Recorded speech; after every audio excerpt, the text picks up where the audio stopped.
encore bien vivants. Ce n'est pas une blague, ils y croient dur comme fer. Leurs preuves, vous allez le voir, sont souvent déroutantes. Le King of Pop est-il toujours parmi nous? À vous de juger. Ils ont dû lui mettre un cercueil avec des trous pour respirer. Breaking news. 25 juin 2009, 17h20. Un site américain appelé TMZ annonce une nouvelle qui va vite faire l'effet d'une bombe à travers le monde.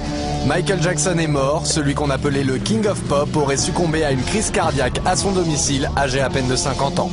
Pour ses fans, cette bouleversante disparition est inconcevable. Comment MJ, qui semblait pourtant en pleine forme lors de ses dernières apparitions, a-t-il pu disparaître aussi soudainement? Surgit alors une question, et si Michael Jackson était encore en vie?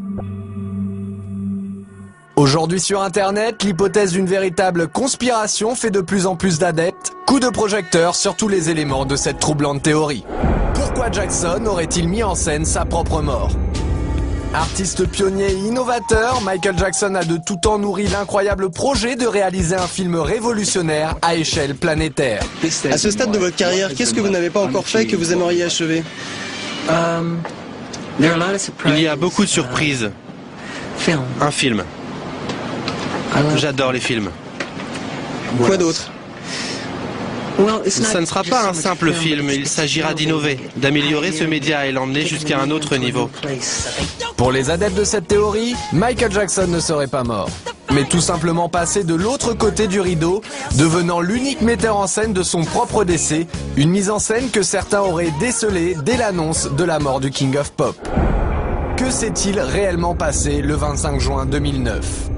Le jour de la mort de Michael Jackson, le centre d'urgence 911 reçoit un appel dont l'enregistrement est relayé par tous les médias. Une bande-son supposée provenir des archives du 911 est enregistrée et pourtant la voix de l'appelant est bien plus distincte que celle de l'urgentiste. Vous avez appelé les urgences, quelle est votre demande? Nous avons besoin d'une ambulance le plus vite possible. Très bien monsieur, quelle est votre adresse? C'est le 100 Cowell Drive, Los Angeles, Californie, 90077. Plus troublant encore, cet appel a été officiellement localisé comme ne provenant pas de la villa où a été retrouvé le corps de la star, mais du 9641 Sunset Boulevard, un hôtel situé à 3 minutes de chez Michael Jackson. Autre élément suspect, le cardiologue présent sur place, le docteur Conrad Murray, affirme avoir fait un massage cardiaque à Michael Jackson directement sur son lit. Or, ce type d'intervention se pratique sur une surface dure. Alors comment expliquer une telle erreur et aussi qu'un cardiologue d'une telle renommée n'ait eu aucun défibrillateur sur lui? Il est inconscient, il ne respire pas? Exactement, il ne respire pas, monsieur. Ok, il n'est pas conscient non plus? Oui, il est inconscient. Ok, est-il sur le sol ou où est-il exactement? Il est sur le lit, monsieur, il est sur le lit. Ok, mettons-le sur le sol, on le met par terre, je vais vous aider à pratiquer un massage cardiaque. Nous avons un médecin personnel ici avec nous. Ah, il est avec vous? Oui, mais il ne répond pas à ces massages cardiaques. Ah, écoutez, on arrive. Et ce n'est pas tout. Pour certains, le comportement même de l'ambulancier semble suspect. Non seulement la sirène d'urgence n'a jamais été enclenchée, mais c'est surtout la trajectoire du chauffeur qui suscite le doute. Comme l'indique ce plan, l'ambulancier aurait pu facilement emprunter une sortie directe plus rapide. Or, comme le montre cette vidéo, il manœuvre inutilement en marche arrière. Alors pourquoi tenait-il autant à repasser par l'entrée? Peut-être parce que c'est là qu'étaient placés 2 caméramans et un paparazzi prêts à relayer l'événement. De cette sortie en urgence, un seul cliché du corps de Jackson apparaîtra dans les médias. Celui-ci pris par un certain Ben Evenstad. Comment se trouvait-il sur les lieux de l'événement? Des questions d'autant plus troublantes qu'on a retrouvé des photos de Ben Evenstad et Michael Jackson, visiblement amis de longue date. Les fans remarquent alors que sur le cliché fourni par le paparazzi, Michael paraît plus jeune de 10 ou 15 ans. Il ne leur en faudra pas plus pour retrouver 2 photos datant de 1980 et 1985 et qui ressemblent étrangement au fameux cliché. S'agit-il d'une photo truquée? Les images de l'ambulance auraient-elles été enregistrées? S'agirait-il vraiment d'un tournage de film? Une chose est sûre, Michael aurait voulu que la vérité à son sujet triomphe chez ses fans. Michael Jackson était-il présent à son propre enterrement? 7 juillet 2009, jour des funérailles de Michael Jackson. La foule vient se recueillir au Staples Center de Los Angeles, rendre un dernier hommage au roi de la pop. Parmi les invités, un homme au chapeau retient particulièrement l'attention des fans. Il le surnomme Hatman. Certains se posent la question, Michael Jackson en personne se serait-il mêlé aux invités. 4 septembre 2009, jour de l'enterrement au cimetière de Forest Lawn. Le mystérieux Hatman refait surface. L'homme reste en retrait, mais la place que lui accordent les autres invités à cette cérémonie suscite bien des spéculations. Qui est donc cet homme? Quant au personnel de la cérémonie, le clan des fans le considère tout aussi suspect. Les agents d'accueil, tout sourire en ce jour de deuil, donnent une impression de déjà-vu.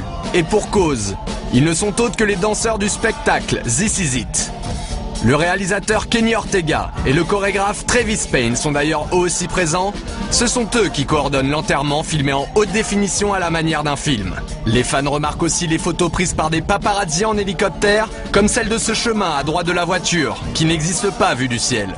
Ou encore cet arbre près des poubelles qui disparaît. Dès lors les questions se multiplient, y a-t-il d'autres différences entre le film officiel et la réalité? Même les messages laissés par les sœurs Jackson éveillent les soupçons. Michael, je t'aime profondément et j'ai hâte de te revoir jouer encore. Continue ta magie. Je t'aime tellement et j'attends avec impatience le moment de te revoir sur cette terre. Lorsque les fans se font rembourser leurs billets pour la tournée This Is It, ils reçoivent un livre souvenir. Ce livre est exactement le même que celui offert aux 17 000 invités du Staples Center à une différence près. Une photo de Jackson avec Elizabeth Taylor a été remplacée par une photo de lui, l'œil derrière une caméra. Une nouvelle preuve pour les fans. Qui est réellement le Dr Murray? Pour les fans, des doutes subsistent aussi quant à l'identité du fameux Dr Murray. Le médecin n'est pas certifié dans le répertoire des internes médicaux des États-Unis et lorsqu'on cherche son nom dans Google, aucun résultat ne s'affiche avant 2009. Certains vont même jusqu'à trouver un anagramme dans son nom complet, Conrad Robert Murray, Done Murder by Contract. Les certificats de décès sont-ils des faux? Pas moins de 3 certificats de décès différents seraient en circulation. Aucun n'ont un code barre identique et aucun n'ont été signés par un médecin. Mais ce qui trouble les sceptiques, c'est le deuxième nom officiel de Michael Jackson sur les certificats, Joseph. Pour certains, Jackson s'appelait en réalité Michael Joe Jackson. De nombreux documents officiels viennent étayer cette théorie et Jackson se présente ainsi devant les tribunaux. Alors comment est-il possible qu'une erreur aussi importante se soit glissée sur chacun de ces actes officiels? Devant le nombre d'erreurs, la réponse reste entière. Mais un autre détail éveille les soupçons des fans les plus passionnés. Lors de l'enterrement, ils remarquent que les 2 seules photos placées autour du cercueil sont issues de la pochette du disque Liberian Girl. Comme dans le clip de cette chanson, Michael Jackson est-il en train de faire croire à sa disparition alors qu'il est derrière la caméra? À la mort de Michael Jackson, en juillet 2009, le monde entier suit une à une les images du décès de la star. Une médiatisation à outrance qui va faire naître une étrange théorie. Michael n'est pas mort, les fans sont catégoriques. La disparition de leur idole a été montée de toutes pièces, comme le démontreraient certaines phrases de son entourage. Y a-t-il des lapsus révélateurs? Nous étions là, juste là, avec Michael, il y a à peine une semaine. Et pourtant, Michael Jackson était mort 2 semaines avant cette cérémonie. À la sortie de This Is It, Kenny Ortega continua ses étranges lapsus. Quand vous étiez en train de choisir, quelles images utiliser? Quelle était votre méthode? Tous les matins, j'emmenais Michael avec moi dans la salle de montage. Et on essayait de penser à ce que voudraient voir les fans dans ce film. Pourtant, les images de This Is It n'ont jamais eu vocation à être montées pour le cinéma. Alors comment Michael Jackson aurait-il pu rassister à ce montage? Et enfin, ces étranges témoignages de Frank DiLeo, le producteur de Michael Jackson, au présent, comme si Michael n'était jamais mort. Michael Jackson a toujours fait ce qu'il voulait. Vous vouliez voir Michael? Vous veniez. Michael est-il disponible? Vous veniez. Même chose aujourd'hui. Vous voulez voir Michael? Vous venez. Pour les fans, ces lapsus ne sont pas le fruit de l'émotion, mais les preuves d'une mise en scène précipitée et mal préparée. Les adeptes de la conspiration sont catégoriques, Jackson et ses complices sont en train de manipuler les images de la mort du King. Une passion pour l'illusion que la pop star aurait toujours su pratiquer. Michael manipule-t-il les images? En 1985, des clichés incroyables de Michael Jackson endormi dans un caisson à oxygène défrayent la chronique. Et pourtant, la chambre hyperbare serait une folle rumeur que la star elle-même se serait amusée à inventer. Lorsque l'affiche du projet Believe est diffusée au public, les fans de Michael y trouvent d'autres raisons de douter. Michael continue-t-il de leur envoyer des messages? C'est ce que leur évoque l'inspiration du spectacle Believe, proche des contes favoris de Michael Jackson, comme Le Magicien d'Oz, l'incroyable histoire d'un magicien manipulateur dans lequel Michael Jackson a joué aux côtés de Diana Ross. Et enfin des coïncidences troublantes entre de célèbres affiches du King of Pop et celles de cet étrange spectacle de magie. La vérité se cache-t-elle derrière Believe? Les fans veulent y croire et y voir une fois encore un signe de Michael Jackson. Julie Boisvert est l'une d'entre eux. Qui est Julie Boisvert? Après le décès de son idole, Julie Boisvert se lance dans un voyage sous forme de pèlerinage sur les lieux symboliques de la vie de Michael. C'est comme si je perdais un membre de ma famille. C'est quelqu'un qui a fait partie de ma vie entièrement depuis que je suis toute petite. Admiratrice du King of Pop, Julie ne peut s'arrêter de vouer un culte sans borne à Michael Jackson. À tel point qu'elle décide de mener l'enquête, analysant les circonstances autour de cette disparition soudaine et faisant naître le doute sur Internet, à travers un montage vidéo précis et inquiétant. Michael Jackson aurait-il pris les traits d'une autre personne? Les proches de Michael sont catégoriques. MJ a toujours pratiqué l'art de la manipulation et du déguisement. Son frère Marlon, comme d'autres, raconte avec beaucoup d'humour ce goût de Jackson pour le déguisement. Je me rappelle avoir été un jour dans un magasin de disques. Il y avait cet homme qui achetait beaucoup de CD. Il avait une petite coupe afro et de drôles de dents. Et ses habits étaient affreux. Je me suis approché de lui et je lui ai dit « Michael, qu'est-ce que tu fais dans ce magasin ?» Face à cette fascination de Michael pour la transformation, de nombreux blogs relayent une étrange rumeur. La star continuerait d'apparaître en public, systématiquement déguisée pour pouvoir observer ses proches et sa famille depuis sa mort, et notamment le jour de son propre enterrement.